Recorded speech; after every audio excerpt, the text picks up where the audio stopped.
I invite you to listen to the story of the day when the intern dumped hot tea on me and loudly proclaimed that her boyfriend was the director of this hospital. With complete calm, I called my husband. "Get down here and see this. Your new wife just threw tea on me." But before we get into the story, please support us by liking and subscribing right now. I also want to say hi. Leave your name, city, and the word present in the comments. I want to know where you're listening from, even in faraway places. The massive Boeing 787 landed heavily on the runway at JFK International Airport. After more than 12 hours of continuous flight from Frankfurt, the roar of the engines gradually subsided, returning a quiet stillness to the business class cabin. I closed the book I'd been reading, smoothed the creases on my slacks, and pulled my carry-on from the overhead compartment as I walked down the jet bridge. The humid, bustling air of a New York summer hit me in the face, carrying that familiar mixture of exhaust fumes, hot pretzels, and the metallic scent of the subway vents. A smell that for anyone who's been away feels strangely like coming home. My name is Margaret Hartwell, and I'm 50 years old. To the outside world, I'm the woman who has it all. The sole heir of the late chairman of the Hartwell Medical Group, holding 60% of the controlling shares and final decision-making power in one of the largest private hospital systems in the United States. But the world doesn't see the crushing weight of that glittering title. Since my father's sudden death from a massive stroke 10 years ago, my shoulders have carried the weight of his colossal legacy. I've had to navigate a boardroom full of cunning old money shareholders while trying to maintain the appearance of a happy family life. This business trip to Germany had lasted exactly 1 month. I had to personally visit factory after factory to negotiate the acquisition of a fleet of state-of-the-art medical equipment for our flagship hospital on Manhattan's Upper East Side. This was a responsibility that should have fallen to my husband, Richard Thompson, the man currently occupying the CEO's chair. But I knew his capabilities all too well. Richard was handsome, charismatic, and a master of networking and personal charm. But when it came to technical details or battling it out in negotiations in English, much less German, he was completely out of his depth. Out of love for my husband and a desire to solidify his position before a demanding board of directors, I had agreed to stay in the background for all these years. My official title was Chief Strategy Officer, but in reality, I was the one clearing the path, handling every major and minor detail so he could shine. A sleek black town car was waiting for me at the VIP arrivals terminal.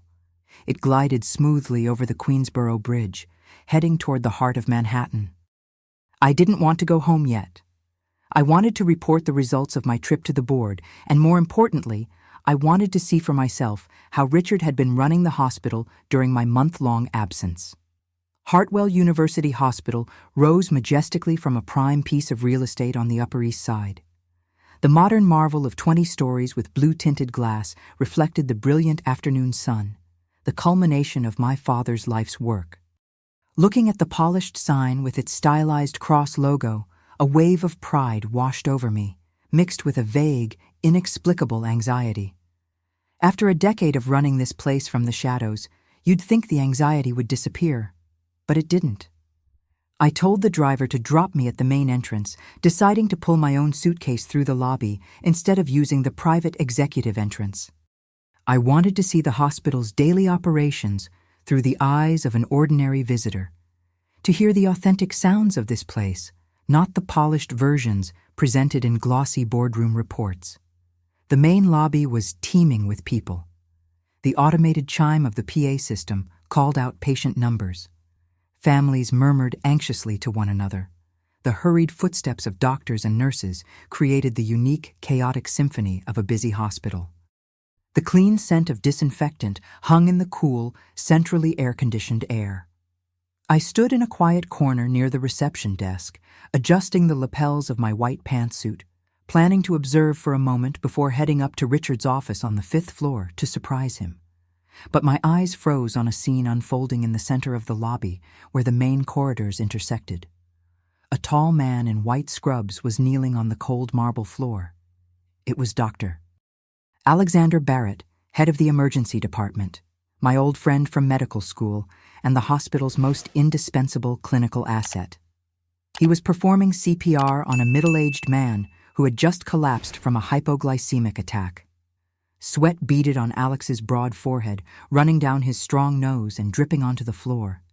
His movements were swift, practiced, yet filled with gentle, focused care. Give him some space. Let the man breathe. Alex's deep, authoritative voice echoed through the lobby.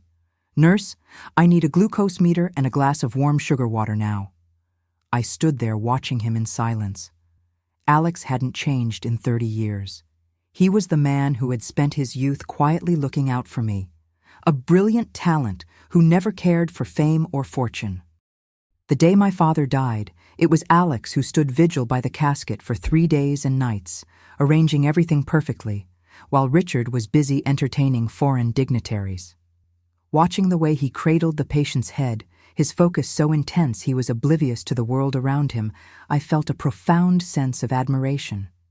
That was the image of a true healer, a soul shining brightly in a world often clouded by money and ambition. But this beautiful portrait of medical ethics was instantly defiled by a splash of black ink. Just a few yards from where Alex was saving a life, near the constantly spinning revolving doors, a very young woman stood with her hands on her hips, her shrill voice tearing through the hospital's solemn atmosphere. Hey, what's wrong with you? I told you to park my Mercedes in the shade. Why is it sitting out there in the sun?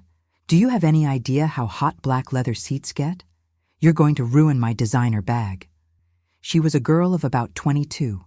Her face was caked in heavy makeup. Her lips were painted a garish shade of red. She wore a hot pink bodycon dress, so short and tight it was grossly inappropriate for a medical setting, revealing a stretch of skin that was more jarring than attractive. Pinned to her chest was a blue intern's badge that read, Paige Reynolds. Mr. Henry Collins, the elderly valet, a 75-year-old veteran who had worked here since my father's time, his hair now white as snow, was bowing his head, flustered by the condescending attitude of a girl young enough to be his granddaughter. I'm so sorry, miss, Henry stammered. It's been so busy with cars coming and going. I haven't had a chance yet. I'll move it for you right now. Paige didn't even bother to listen. She stomped her foot on the marble floor. Well, hurry it up. You move like a turtle. How does someone like you even get a job at a 5-star hospital like this? You've completely ruined my morning. Having finished berating the older man, Paige immediately pulled the latest iPhone from her designer handbag, switched to the front-facing camera, and her entire demeanor shifted in a flash. Her scowl transformed into a bright, sickeningly sweet smile as she began chattering into the screen. Hi, everyone. Good morning to all my amazing followers. Your girl Paige had a little drama with some incompetent staff this morning, but whatever. For the greater good of public health, I have to stay positive and cute. Show me some love, guys. Tap that heart and share my live stream. I glanced at my watch. It was 9:15 a.m. An employee, more than an hour late for her shift, dressed in violation of the code of conduct, was now standing in the main lobby, yelling at an elderly colleague and live streaming her personal drama during work hours. The blood began to rush to my face, a vein throbbing in my temple. Was this the professional standard Richard had sworn to me he would uphold? Was this the face of the culture my father and I had worked so tirelessly to build for decades? The stark contrast between the two scenes, Alex on his knees, his shirt soaked with sweat as he saved a life, and this vapid intern putting on a ridiculous show for social media, made it impossible for me to remain a silent observer. I clenched the handle of my suitcase, took a deep, steadying breath to regain the composure of a leader, and took decisive steps toward the entrance. Friends, every story I tell you is released every day. But YouTube will only show them to you if you tap the red subscribe button. Please do it now while I'm speaking. Tap subscribe, turn on notifications, and you'll never miss a story. Have you done it yet? Thank you. I walked over to Henry and gently placed a hand on his shoulder to reassure him. He flinched, then looked up, his age-worn eyes widening in recognition. He was about to greet me as chairwoman, but I quickly put a finger to my lips, signaling him to remain silent. I didn't want my identity revealed just yet. I wanted to see how this little drama would play out. Mr. Collins had known me since I was 20 when my father hired him. He'd seen everything within these walls. I turned to the girl, Paige, who was still absorbed in pouting and posing for her phone. "Excuse me," I said, my voice quiet but firm and authoritative. "This is a hospital, a place of healing, not a fashion show or a marketplace for you to be shouting at your elders. Furthermore, the workday begins at 8 a.m. It's now 9:15. You're late and you're causing a public disturbance." Interrupted from her narcissistic reverie of virtual hearts and compliments, Paige looked visibly annoyed. She lowered her phone, her eyes narrowing as she scanned me from head to toe with a dismissive air. I was wearing a simple, elegant white pantsuit with minimal jewelry. After a 12-hour flight, my face was tired and pale with little makeup. In the eyes of this flashy young woman, I was probably just some frumpy patient's relative or some uptight middle-aged Karen. At 50 years old, I'd learned that true authority doesn't need to announce itself. But this spoiled brat clearly didn't know that. "And who are you to stick your nose in my business?"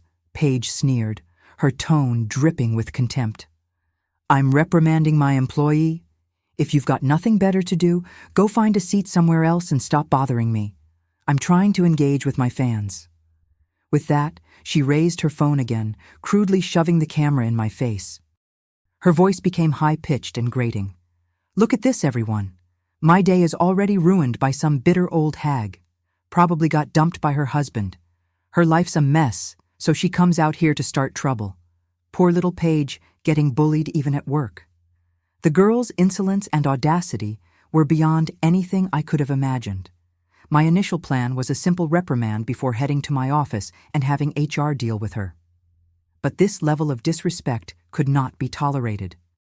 "Put the phone down, now," I said, my voice low and menacing, my eyes locked on hers. "I'm asking you to respect the hospital's regulations and the dignity of others. If you continue to film without permission and insult people, I will have security escort you out and file a formal complaint." "Ooh, are you threatening me?" Paige's eyes widened, her heavily made-up face twisting into a sneer. Suddenly, she did something I never would have anticipated. Holding a large cup of hot herbal tea she'd been carrying, she pretended to turn awkwardly, but in reality, she deliberately slammed into me. The entire cup of scalding liquid drenched my pristine white pantsuit. The tea spread quickly, soaking through the fabric and dripping onto the floor, forming a dark amber puddle at my feet.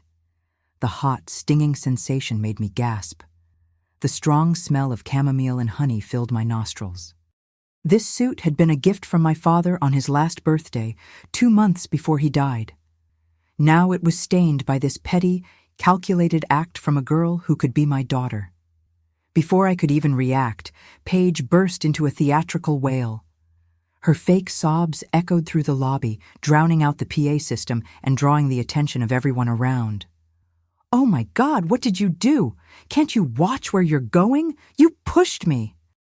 "You ruined my beautiful dress," she sobbed hysterically, while simultaneously glancing at her phone's live stream, her performance worthy of an Oscar.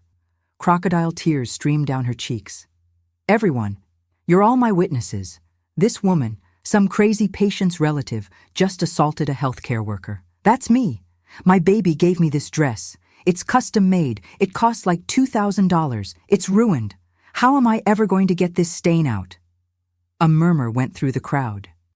People who hadn't seen what happened looked at me with expressions of disapproval and pity. Some even took out their own phones to record the chaos. Seeing she had the audience's attention, Paige pressed her advantage. She stepped closer to me, lowering her voice to a venomous whisper only I could hear. "You'd better apologize to me right now and pay for this dress. Do you have any idea who my boyfriend is? My boyfriend is Richard Thompson, the CEO of this entire hospital. He has the power to hire and fire anyone here. You mess with me and you'll find yourself and your entire family blacklisted. No doctor in this city will ever treat you again." Hearing Richard's name come from the mouth of this brazen, vulgar girl felt like a knife twisting in my gut. My husband of nearly 30 years, CEO Richard Thompson, the man I had trusted implicitly, the man for whom I had sacrificed my own career to support for decades. Since when did he have a young, arrogant mistress flaunting her power right here in this sacred workplace that my father built? I looked at the tea stains spreading across my suit, then back up at Paige's triumphant face. Instead of exploding with rage, I suddenly felt an urge to laugh, a bitter, hollow laugh. I calmly took a handkerchief from my purse, wiped the sticky liquid from my hand, and then raised my head, my gaze as sharp as a scalpel. You said your boyfriend is CEO Richard Thompson. That's right. Scared now, aren't you? Paige smirked.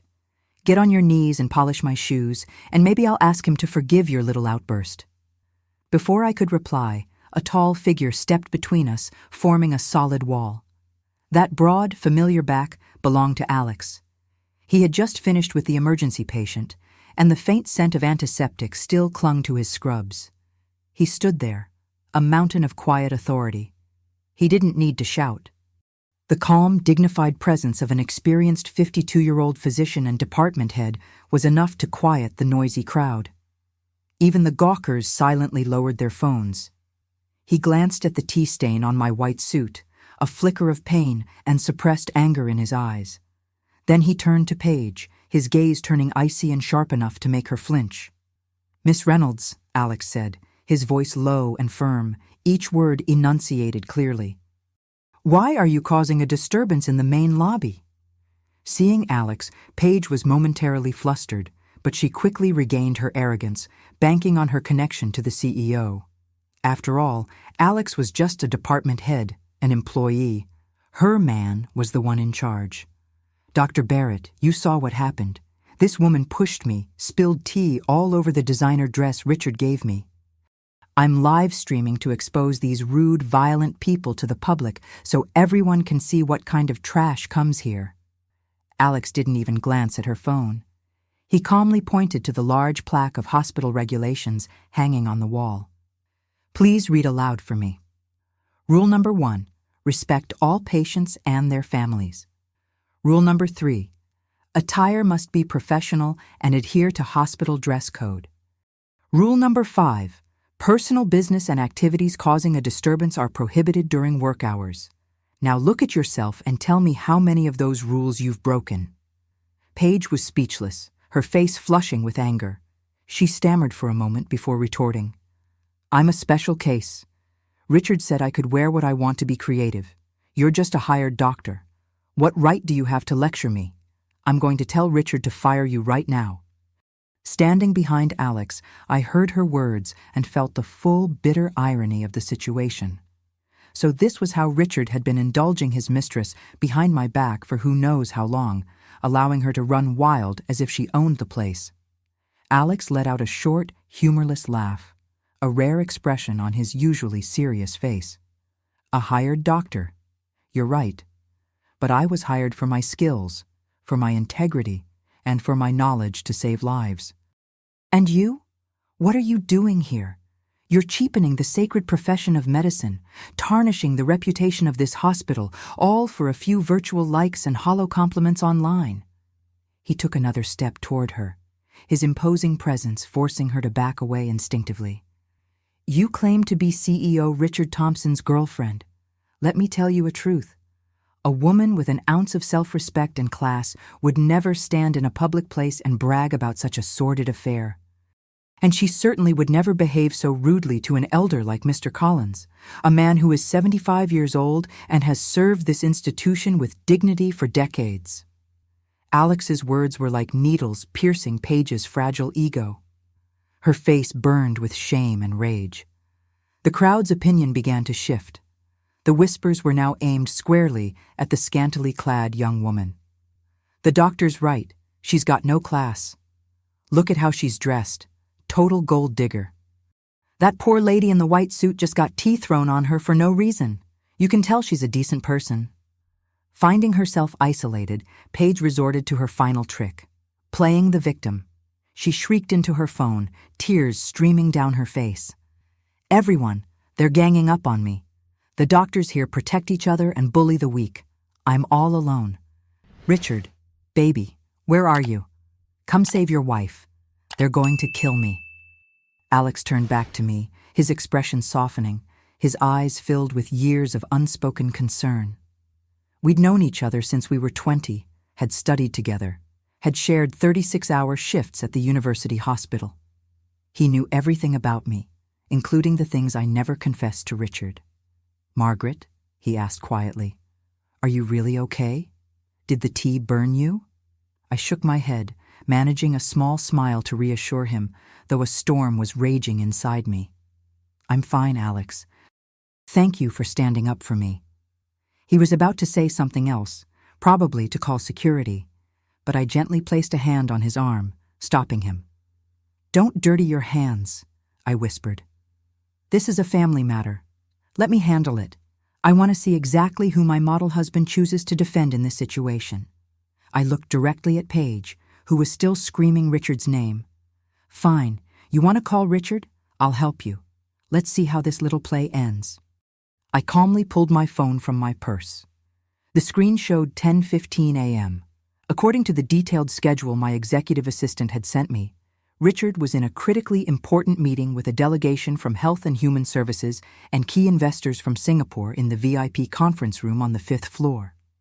At 53, Richard was obsessed with his public image, always wanting to appear as a visionary, principled leader. I scrolled through my contacts to the name My Love, a name that once brought me warmth, but now made my stomach churn. I pressed the call button. It rang for a long time. He was probably in the middle of some grand speech about medical ethics and strategic vision, things he'd learned from Dad and me during nearly 3 decades of marriage. Finally, he answered. Richard's voice was a hurried whisper, but he still tried to maintain his usual fake tenderness. "Honey, it's me. I'm in a huge meeting with HHS and our partners. It's really intense. Did you land okay? Why didn't you tell me? I would have picked you up." I didn't answer his hollow questions. I calmly switched the call to speakerphone, turning the volume to maximum. The lobby fell silent, everyone straining to listen, including Paige, who had stopped her wailing. "You're in a meeting?" I asked, my voice cold and sharp as a winter wind. "A very important one." "Honey, I can't get away." "Why don't you go home and rest? Take a bath, get some sleep. I'll be home early tonight to make it up to you. I promise." Richard continued his act as the caring husband after nearly 30 years of marriage. I cut him off sharply. "You don't need to come home. You need to come down to the main lobby right now." "What? The lobby? For what?" "Honey, I told you I'm extremely busy." "I said get down here immediately," I yelled, my feigned composure finally shattering. All the pent-up anger and betrayal of 50 years of life, 30 of marriage, exploded. "Come down here and see your new wife throwing hot tea on me. See her insulting Dr. Barrett and threatening to have me thrown out of the hospital my father built." The other end of the line went dead silent. A chilling silence. I could picture Richard's face drained of all color. He must have been so flustered that he accidentally hit his own speakerphone button. Or perhaps the VIP conference room was so quiet that my furious voice had been audible to every official and investor in the room. The sound of a chair scraping loudly came through the phone, followed by Richard's stuttering, incoherent voice. "Margaret, what are you talking about? You're at the hospital. What new wife? Calm down." At the same time, Paige, standing opposite me, began to turn pale. She recognized the voice on the phone. It was definitely her Richard, the man who whispered sweet nothings to her every night. But why was this powerful 53-year-old man speaking to this 50-year-old woman with such fear and submission? Why did he call her honey? "You have 5 minutes," I said, each word a death sentence. "If you are not in this lobby in 5 minutes, I will have my lawyer, Mr. Chambers, bring all the necessary paperwork directly to your conference room to discuss this matter with you and your partners." I hung up, giving him no chance to respond. The hospital lobby was eerily quiet. The only sound, the hum of the air conditioning. All eyes were on me. the 50-year-old woman in the tea-stained suit who radiated an unassailable authority, the aura of the true person in charge. Alex stood beside me, his arms crossed, a look of grim satisfaction and trust on his face. He knew the real drama was just beginning. Paige was trembling, the phone nearly slipping from her grasp. She stared at me in utter disbelief, her red lips quivering. Who are you?" I looked at her and smiled, a smile that was both gentle and terrifyingly cold. "Why did you stop your live stream? Keep it rolling. Let's let everyone see how your boyfriend deals with his legal wife." Those 5 minutes were the longest of Richard Thompson's life and the final moments of Paige's power-hungry delusion. I stood there, my back straight, waiting for the storm I was about to unleash upon the betrayers. If you want to know how this story ends and discover many more, hit the red subscribe button. It's free, and it helps me a lot. The atmosphere in the lobby was thick enough to cut with a knife. The crowd of onlookers, from patients to nurses, instinctively parted, forming a large circle in the middle of the floor, like a miniature coliseum. At its center stood me, Alex, and Paige. Paige still hadn't recovered from the phone call.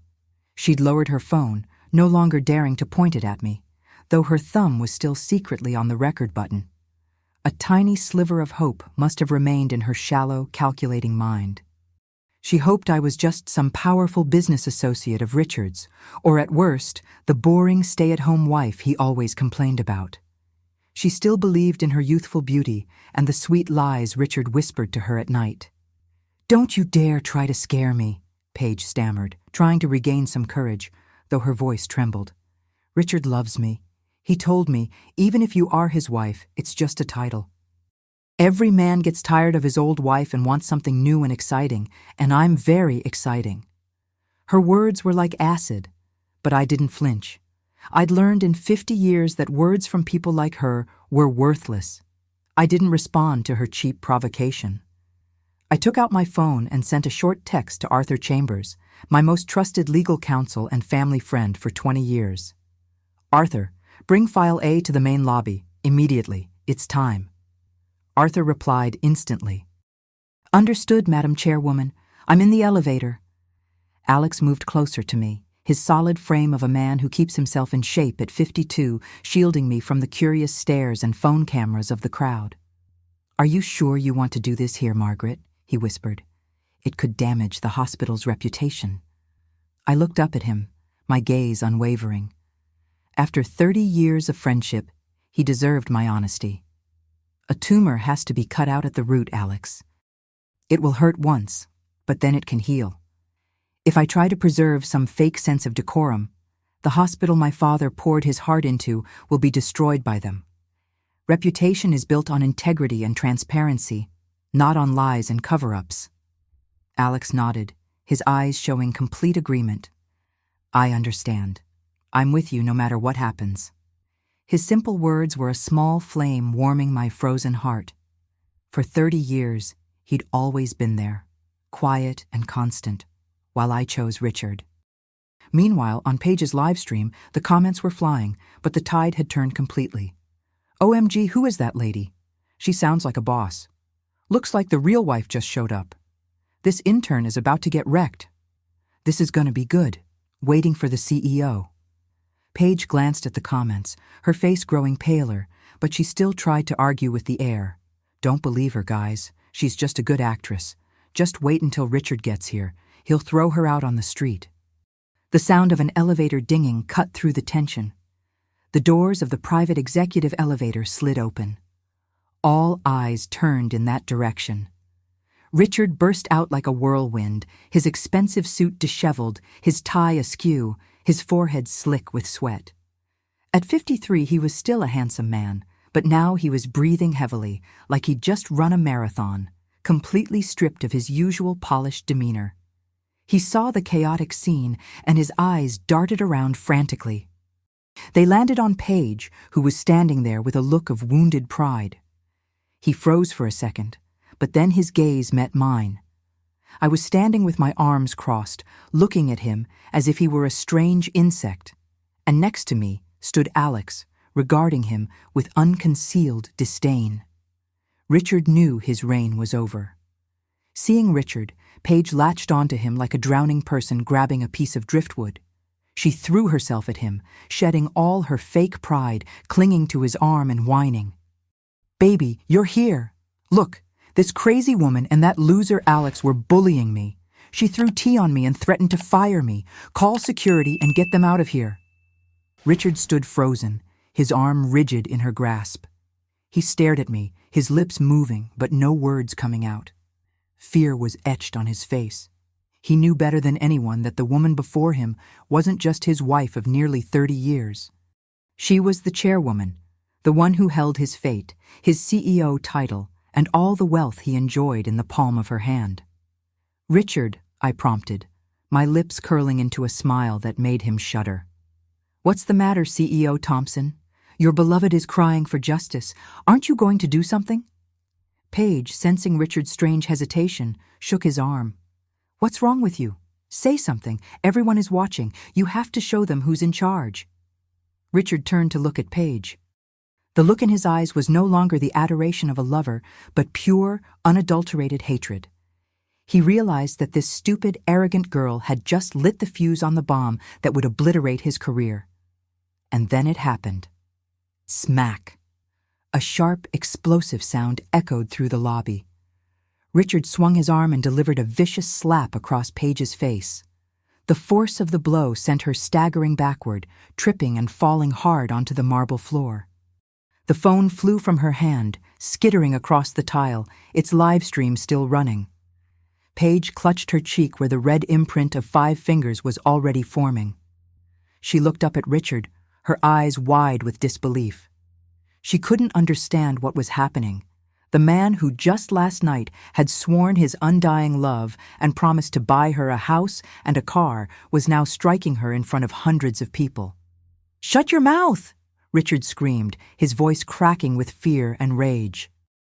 "What the hell are you talking about? Calling yourself my wife? I don't know you. You're crazy. Stop spreading these lies." The entire lobby gasped.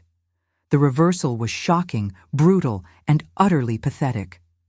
Richard turned back to me, his aggressive demeanor vanishing instantly, replaced by a groveling, desperate expression. He clasped his hands together, his voice shaking.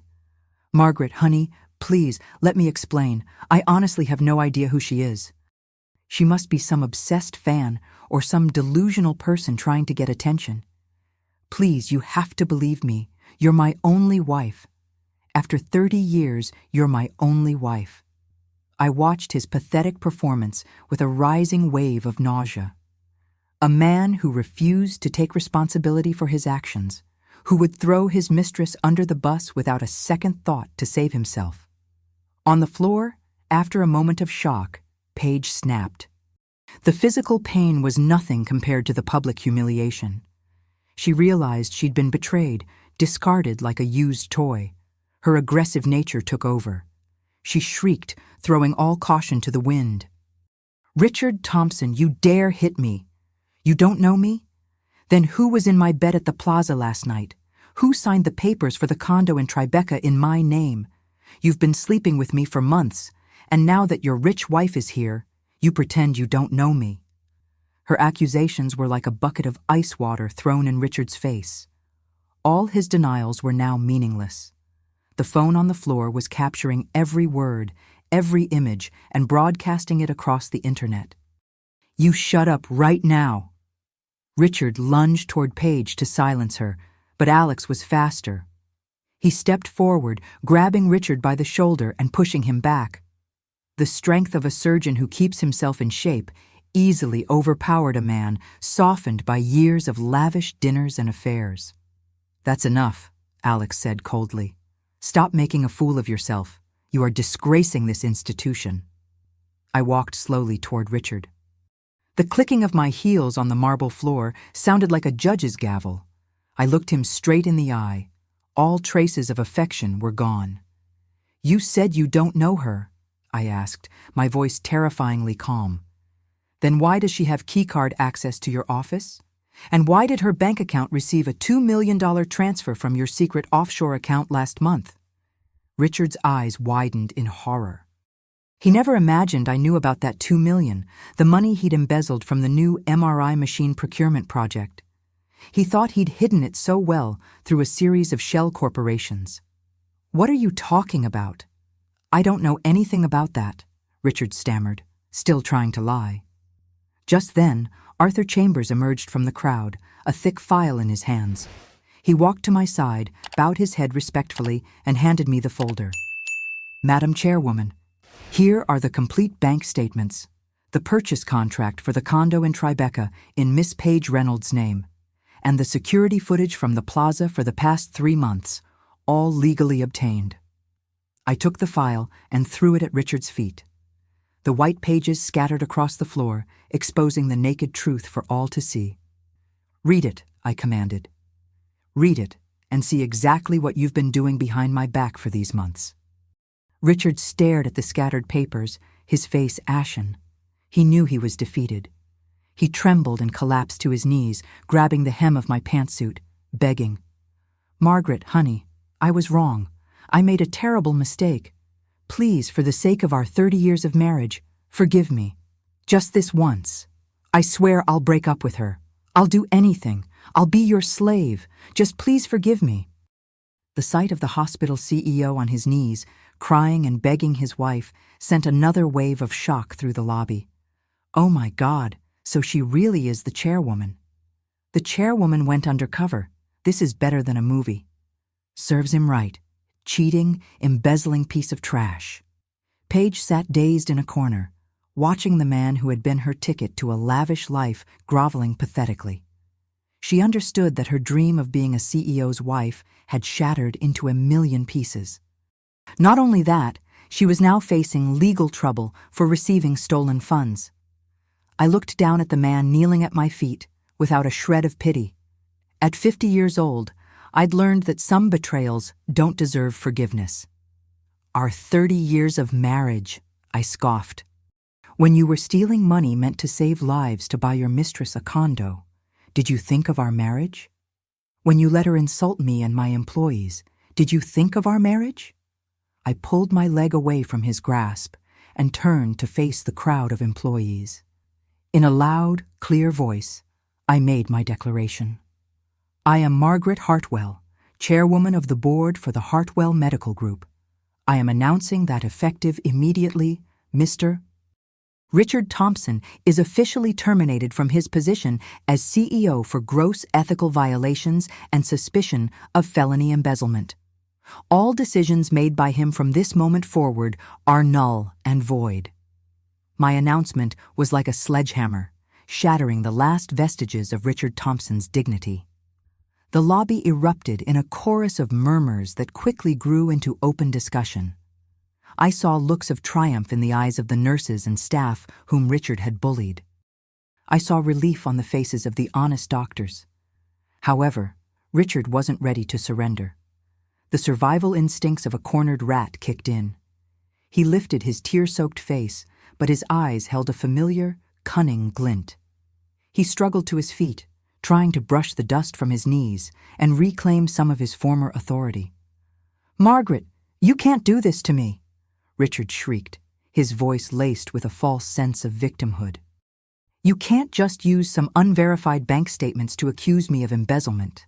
That $2 million was an investment for the new hospital wing project. The paperwork just hasn't been finalized yet. You're misunderstanding everything." He turned to the crowd, raising his hands as if taking an oath. "Everyone, listen to me. I am CEO Richard Thompson. I have dedicated the last 15 years of my life to this hospital.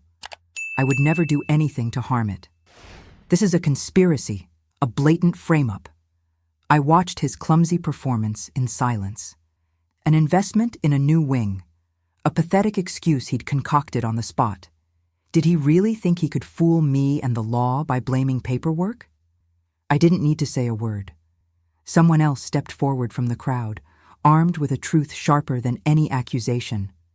"An investment in the new wing?" Alex's calm, steely voice cut through the air. He walked forward, holding a tablet displaying real-time inventory data. He stood opposite Richard, a head taller, his presence completely overwhelming. He held up the tablet for everyone to see. "Mr. Thompson, you claim you were investing in a new wing, but our asset management system tells a very different story. 2 weeks ago, you signed off on the purchase of 10 top-of-the-line ventilators and a new generation MRI system. This was at the exact time the chairwoman was in Germany negotiating those very deals. The total contract value was $2 million. How do you explain that?" Richard sputtered, sweat pouring down his face.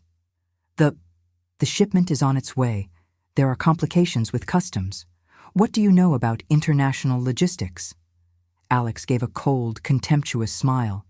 He swiped his finger across the screen, displaying an email. "I may not be an expert in customs, but I can read. This is a confirmation email from our German supplier, which they sent to me this morning. They confirm they have never received any payment from Hartwell for this order, and of course no equipment has left their warehouse." Another collective gasp went through the lobby. Alex's evidence was irrefutable. He pressed on, his words like a surgeon's precise cuts, stripping away Richard's lies. "You claimed the equipment was on its way, yet our warehouse is empty.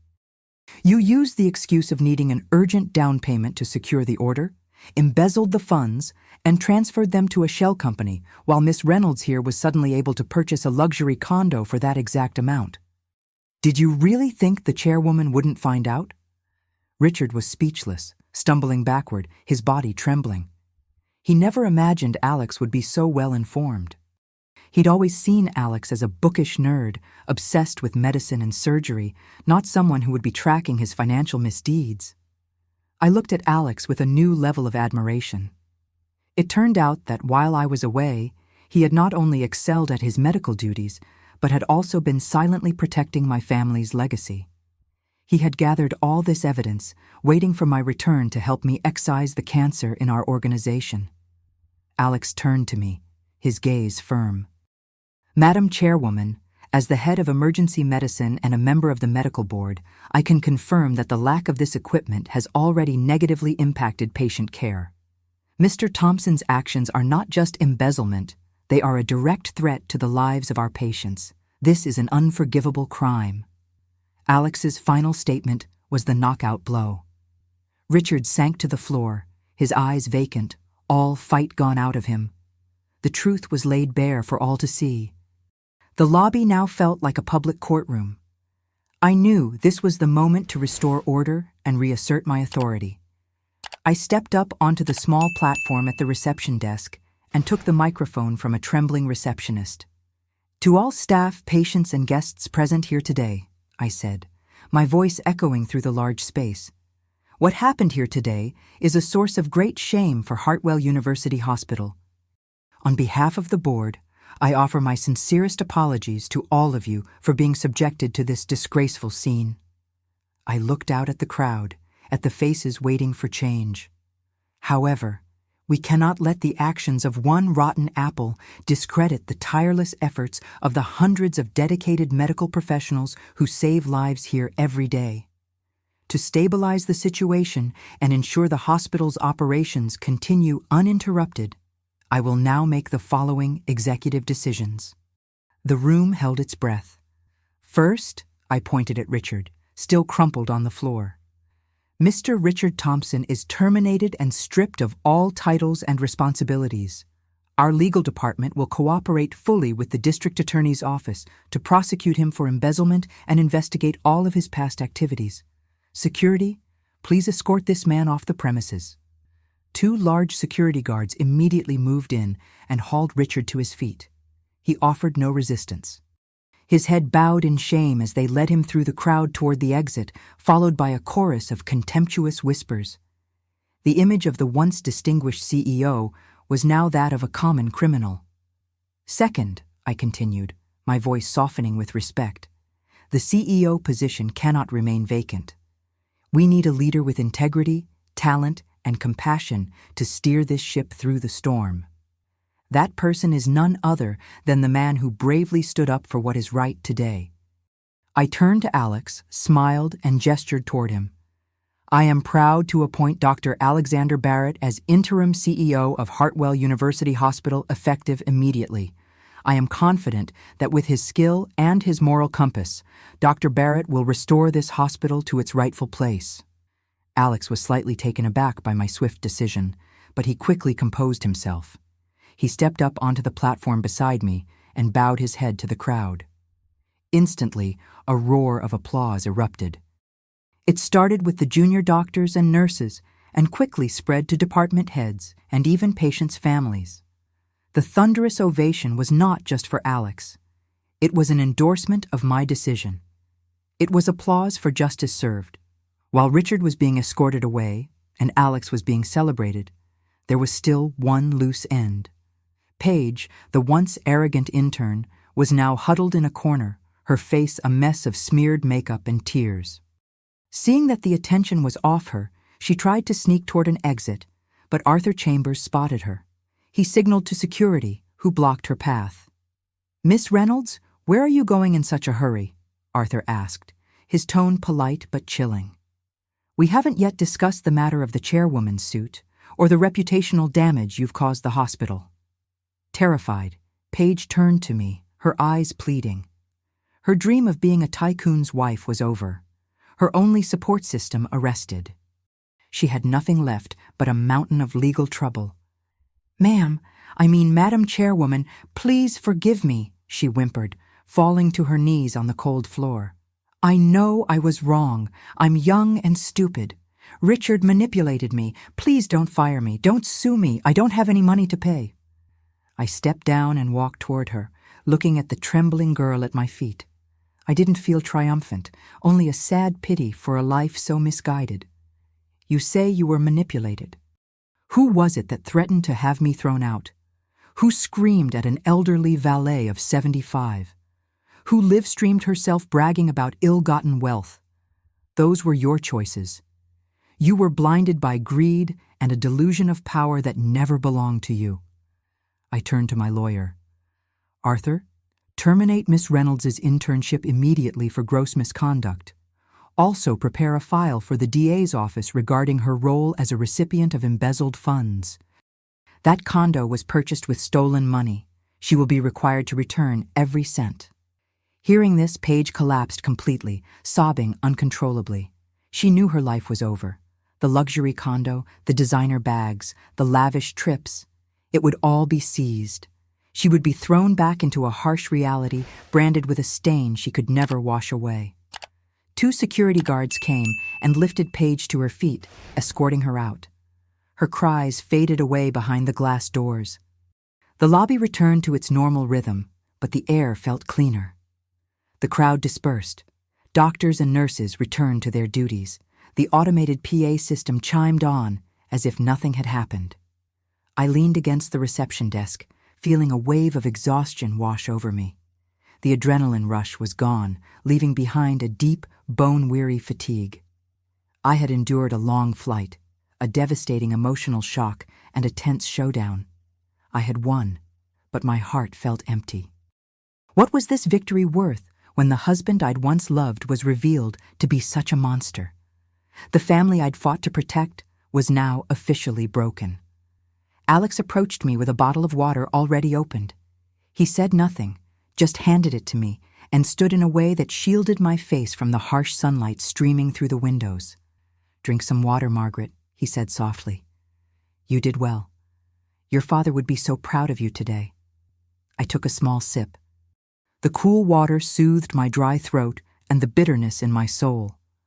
I looked up at him, my eyes stinging. At 50 years old, I finally understood what I'd lost when I chose Richard 30 years ago. "Alex, I'm so tired. I thought I was strong, but this hurts more than I imagined." He looked at me with deep compassion, placing a gentle hand on my shoulder. It was a comforting, steadying touch. "Of course it hurts.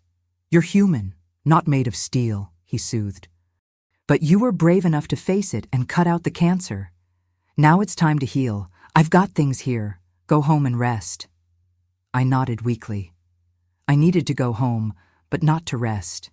It was time to prepare for the next battle, the divorce. Arthur Chambers walked over, still holding the file. "Madam Chairwoman, I've already drafted the divorce petition. With this evidence of infidelity and embezzlement, the court will grant it swiftly. Would you like to sign? I took a deep breath, mustering my resolve. After 50 years of life, I was finally taking control. Give me the pen. I signed my name with a firm, unwavering stroke. That signature ended 30 years of my life, ended the illusion of a happy family, and opened a new chapter. Arthur, begin the proceedings immediately. Freeze all our joint assets. I don't want him to be able to touch another cent. I want him to leave with nothing but the clothes on his back. Yes, Madam Chairwoman, Arthur said, taking the signed petition with a look of deep respect. I turned to Alex, a small, weary smile on my face. Thank you, Alex. I don't know what I would have done without you today. He smiled warmly. Don't be a stranger. In his final days, your father realized what Richard was. But it was too late. He made me promise I would always look out for you. A man keeps his promises. I looked deep into his eyes and saw not just friendship, but a profound, steady affection that I'd overlooked for so many years. I pulled my suitcase and walked out of the hospital. The afternoon sun cast my long shadow on the pavement. I walked with my head held high, leaving the ruins of my past behind me. Ahead lay a future full of challenges, but also full of hope. And I knew, for the first time in a long time, that I would not be walking it alone. I understood then that the best revenge is not to crush your enemies, but to build a life so full of happiness and light that their darkness can no longer touch you. And I, Margaret Hartwell, at 50 years old, had just begun to truly live. If you enjoyed this story, click subscribe and tell me in the comments what part impressed you. There's more tomorrow. See you there. This narrative has the sole purpose of inspiring reflection on family relationships, the importance of emotional honesty, forgiveness, and the value of time. It should not be interpreted as medical, psychological, or any other type of professional advice. If you are facing a serious illness, family conflicts, or difficult emotional situations, seek the support of qualified professionals such as doctors, therapists, or counselors. This content is suitable for all audiences and complies with YouTube's family content guidelines.